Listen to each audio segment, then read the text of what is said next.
بت جن کی پرستش تم کرتے ہو صرف نام کے خدا ہیں کہ تم نے اور تمہارے آباء و اجداد نے ان کا نام خدا رکھ دیا ہے، لیکن خدا کی طرف سے ان کی حقانیت کی کوئی دلیل نازل نہیں ہوئی۔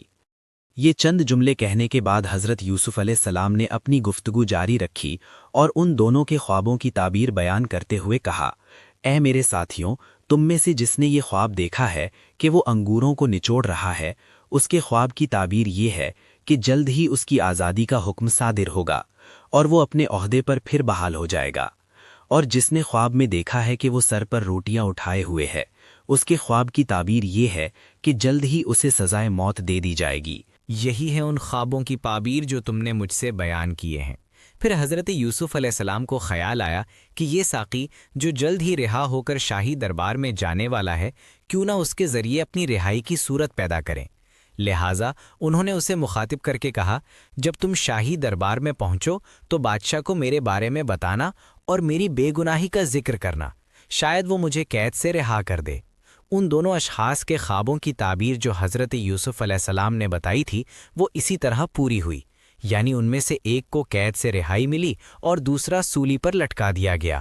لیکن افسوس ہے کہ وہ ساقی حضرت یوسف علیہ السلام کو بھول گیا اور انہیں مزید کئی سال قید خانے میں گزارنے پڑے۔ ایک صبح جب بادشاہ نیند سے بیدار ہوا تو ایک خواب جو اس نے دیکھا تھا اس سے وہ سخت پریشان نظر آ رہا تھا۔ قوم کے علماء اور رعایا کو دربار میں طلب کیا گیا اور اس نے اپنا خواب یوں بیان کیا، میں نے خواب میں دیکھا کہ 7 موٹی تازی اور خوبصورت گائیں ندی سے نکلیں اور ایک سبزہ زار میں چرنے لگیں۔ کچھ دیر کے بعد 7 کمزور اور بدشکل گائیں پانی سے باہر آئیں اور وہ پہلی 7 گایوں کو کھا گئیں۔ پھر میں نے گندم کی 7 ہری اور 7 سوکھی بالیاں دیکھیں۔ خواب بیان کرنے کے بادشاہ نے حاضرین کو مخاطب کر کے کہا، اب تم لوگ مجھے بتاؤ کہ اس خواب کی تعبیر کیا ہے۔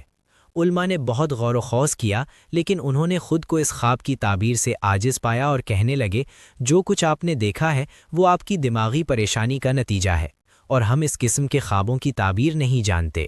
بادشاہ کا خواب ایک وسیلہ تھا جو خدا نے حضرت یوسف علیہ السلام کی رہائی کے لیے فراہم کیا تھا۔ چنانچہ اس خواب نے اس ساقی کو حضرت یوسف علیہ السلام کی یاد دلا دی اور اسے برسوں پہلے کا واقعہ یاد آ گیا۔ وہ فوراً بادشاہ کی خدمت میں حاضر ہوا اور کہنے لگا، بادشاہ سلامت، آپ کے قید خانے میں ایک عالی ظرف، روشن خیال اور دانشمند شخص موجود ہے جو خواب کی تعبیر بتانے میں ماہر ہے۔ آپ مجھے قید خانے تک جانے دیں تاکہ میں اس سے آپ کے خواب کی تعبیر پوچھاؤں۔ وہ ساقی بادشاہ سے اجازت لے کر قید خانے میں آیا، حضرت یوسف علیہ السلام سے ملا اور کہنے لگا، اے یوسف علیہ السلام، آپ مجھے بتائیں کہ اگر خواب میں یوں دیکھا جائے کہ 7 کمزور گائیں 7 موٹی تازی گایوں کو کھا گئیں اور پھر گندم کی 7 ہری اور 7 خشک بالیاں نظر آئیں تو اس خواب کی تعبیر کیا ہے؟ تم مجھے اس خواب کی تعبیر بتاؤ تاکہ میں قوم کی طرف لوٹ جاؤں اور انہیں اس سے باخبر کروں۔ حضرت یوسف علیہ السلام خدا کے ایک برگزیدہ پیغمبر تھے اور انہیں لوگوں کے دین اور دنیا کے معاملات کی اصلاح کے لیے بھیجا گیا تھا۔ بس انہوں نے بادشاہ کے خواب کی تعبیر بیان کرنے کے علاوہ لوگوں کے لیے نجات اور خوشبختی کے راستے کی طرف رہنمائی بھی کر دی۔ انہوں نے فرمایا، مصر میں 7 سال تک فصلیں بہت اچھی ہوں گی اور لوگوں کو بہت سا غلہ حاصل ہوگا۔ اس کے بعد 7 سال سخت اور خشک سالی کے ہوں گے، جن میں پہلے سالوں کا بچایا ہوا غلہ کام آئے گا اور لوگ بے حد پریشانی کا شکار ہوں گے۔ اس کے پیش نظر تمہیں چاہیے کہ پہلے 7 سالوں میں کھیتی باڑی کو درست طریقے سے کرو اور زیادہ سے زیادہ غلہ اگانے کی کوشش کرو۔ اس میں سے اپنی ضرورت کے مطابق صرف کرو اور بقایا کو بالیوں کی شکل میں ذخیرہ کر لو تاکہ خشک سالی کے دنوں میں اسے کام میں لا سکو۔ ساقی فوراً بادشاہ کے پاس گیا اور حضرت یوسف علیہ السلام کی تعبیر سنائی۔ اپنے خواب کی یہ تعبیر سن کر بادشاہ کا چہرہ کھل اٹھا اور اس کا رنج و غم دور ہو گیا۔ وہ سمجھ رہا تھا کہ یہ تعبیر اس کے خواب کے مطابق ہے جو کسی بہت ہی عاقل اور دانشمند شخص نے بیان کی ہے۔ چنانچہ بادشاہ نے حکم دیا کہ حضرت یوسف علیہ السلام کو میرے پاس لے آؤ تاکہ میں زندگی کی پریشانیوں اور مشکلات میں اس سے مدد لے سکوں اور اس کے نظریات سے فائدہ اٹھاتا رہوں۔ شاہی نمائندے حضرت یوسف علیہ السلام کو رہائی دلانے کے لیے قید خانے پہنچے، لیکن انہوں نے رہائی حاصل کرنے سے انکار کر دیا۔ حالانکہ اس وقت ان کے لیے آزادی کی بڑی اہمیت تھی، کیونکہ وہ 7 سال سے قید خانے کی تنگ فضاؤں میں زندگی بسر کر رہے تھے۔ ایک عرصے سے انہوں نے کھلے آسمان میں سورج، چاند اور ستارے نہیں دیکھے تھے، کبھی آرام سے نہ سوئے اور کبھی بھرپور کھانا نہ کھایا، لیکن ان تمام باتوں کے باوجود وہ آمادہ نہ ہوئے کہ انہیں معافی کے طور پر قید خانے سے رہا کر دیا جائے۔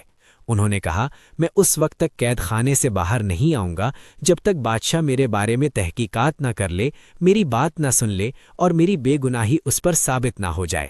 بادشاہ سے کہہ دو کہ وہ مصری عورتوں سے یہ دریافت کرے کہ انہوں نے اپنے ہاتھ کیوں کاٹے اور مجھے کیوں تنگ کیا تھا۔ شاہی نمائندے دوبارہ بادشاہ کی خدمت میں حاضر ہوئے اور صورتحال سے مطلع کیا۔ بادشاہ نے مصر کی عورتوں، جن کے نام حضرت یوسف علیہ السلام نے بتائے تھے، اپنے پاس بلایا اور ان سے ہاتھ کاٹنے کے بارے میں پوچھا۔ اعتراف کرنے کے علاوہ کوئی چارہ نہ تھا اور انہوں نے متفقہ طور پر گواہی دی کہ حضرت یوسف علیہ السلام بے گناہ ہیں۔ عزیز مصر کی بیوی نے بھی اپنے گناہ اور حضرت یوسف علیہ السلام کی بے گناہی کا اقرار کر لیا، اور یوں حضرت یوسف علیہ السلام عزت اور آبرو کے ساتھ قید خانے سے باہر آئے۔ قید سے آزاد ہونے کے بعد حضرت یوسف علیہ السلام کو بادشاہ کے محل میں لایا گیا۔ بادشاہ بڑے اشتیاق سے حضرت یوسف علیہ السلام کو دیکھنے کا منتظر تھا۔ جب کچھ دیر گزری تو آپ دربار میں پہنچے۔ بادشاہ نے آپ سے بڑی دیر تک باتیں کی اور انہیں عقل مند، روشن دماغ اور قابل پایا۔ تب اس نے کہا، اے یوسف علیہ السلام، ہمارے دل میں آپ کی بڑی عزت ہے اور ہم آپ پر پورا بھروسہ کرتے ہیں۔ آپ جو عہدہ بھی پسند کریں، ہم آپ کو اس پر مقرر کر دیں گے۔ حضرت یوسف علیہ السلام نے جواب دیا، آپ مجھے امور خوراک اور محکمہ غلہ کا ناظر مقرر کر دیں۔ بادشاہ نے فرمان جاری کیا کہ یہ عہدہ حضرت یوسف علیہ السلام کے سپرد کر دیا جائے، اور درباریوں اور اہلکاروں کو حکم دیا کہ وہ حضرت یوسف علیہ السلام کے احکام کی تعمیل کریں اور ان کے حکم کو شاہی حکم سمجھیں۔ اب حضرت یوسف علیہ السلام اپنے فرائض منصبی کو انجام دینے کے لیے مصروف ہو گئے۔ وہ جانتے تھے کہ دریائے نیل چند سال تک لوگوں کی زمینیں اچھی طرح سیراب کرتا ہے، لیکن پھر اچانک ہی اس کے پانی میں کمی واقع ہو جاتی ہے اور خوشحالی کے آثار پیدا ہو گئے۔ لہٰذا حضرت یوسف علیہ السلام نے فیصلہ کیا کہ اس موقع سے بھرپور فائدہ اٹھایا جائے اور لوگوں کو آئندہ سالوں میں رونما ہونے والے قحط اور مشکلات سے نجات دلائی جائے۔ چنانچہ آپ نے مملکت مصر کے مختلف علاقوں کا ایک جامع دورہ کیا تاکہ حالات کا جائزہ لیں اور کام کاج کے لیے ضروری وسائل فراہم کریں۔ اس دورے میں انہوں نے جو زرخیز علاقے دیکھے، وہاں کے کاشتکاروں کو معقول رقم فراہم کی تاکہ وہ اپنی زمینوں کو سنواریں، ترقی دیں اور پیداوار میں اضافہ کریں۔ اس کے ساتھ ساتھ حضرت یوسف علیہ السلام نے بڑے بڑے گودام تعمیر کروائے، جن میں ہر ایک میں سینکڑوں من غلہ ذخیرہ کرنے کی صلاحیت تھی۔ پہلے 7 سالوں میں حضرت یوسف علیہ السلام نے لوگوں کی ضرورت کے مطابق انہیں غلہ فراہم کیا، اور جو باقی بچا اسے گوداموں میں ڈال دیا۔ اس طرح گودام غلے سے بھر گئے، اور جب قحط کے سال آ پہنچے اور دریائے نیل میں پانی کی کمی واقع ہوئی تو کھیتیاں سوکھ گئیں، لیکن حضرت یوسف علیہ السلام کی عقل مندانہ پیش بینی کی بدولت لوگوں کو خشک سالی میں کوئی مشکل پیش نہ آئی، کیونکہ سرکاری گوداموں میں ان کی ضرورت کے مطابق بلکہ اس سے بھی زیادہ غلہ موجود تھا۔ اسی دوران حضرت یوسف علیہ السلام نے اپنے فرائض منصبی انجام دینے کے ساتھ ساتھ اپنی ازدواجی زندگی بھی شروع کی، اور ان کی شادی ہو گئی۔ آپ کی بیوی کا نام آسنات تھا، اور ان سے 2 بچے پیدا ہوئے جن کے نام مانیسا اور افراہیم رکھے گئے۔ قحط کے زمانے میں عزیز مصر پوتیفار کا انتقال ہو گیا اور اس کی بیوی زلیخا محتاج ہو گئی، اس حد تک کہ لوگوں سے مانگنے پر مجبور ہو گئی، جبکہ حضرت یوسف علیہ السلام اس وقت عزیز مصر کے رتبے پر فائز ہو چکے تھے۔ ایک بار لوگوں نے زلیخا سے کہا کہ عزیز مصر کے راستے پر بیٹھ جاؤ، شاید یہاں سے گزرتے ہوئے ان کی تم پر نظر پڑ جائے اور وہ تم پر رحم کریں۔ زلیخا نے کہا، میں ان سے شرمندہ ہوں۔ لوگوں نے اصرار کیا تو وہ حضرت یوسف علیہ السلام کے راستے پر بیٹھ گئیں۔ جب حضرت شاہی دستے کے ساتھ ادھر سے گزرے تو زلیخا اٹھیں اور کہا، پاک ہے وہ خدا جو بادشاہوں کو اپنی معصیت کے سبب غلام بناتا ہے اور غلاموں کو اطاعت کی وجہ سے بادشاہ بنا دیتا ہے۔ حضرت یوسف علیہ السلام نے کہا، تم زلیخا ہو؟ اس نے کہا، بالکل میں زلیخا ہی ہوں۔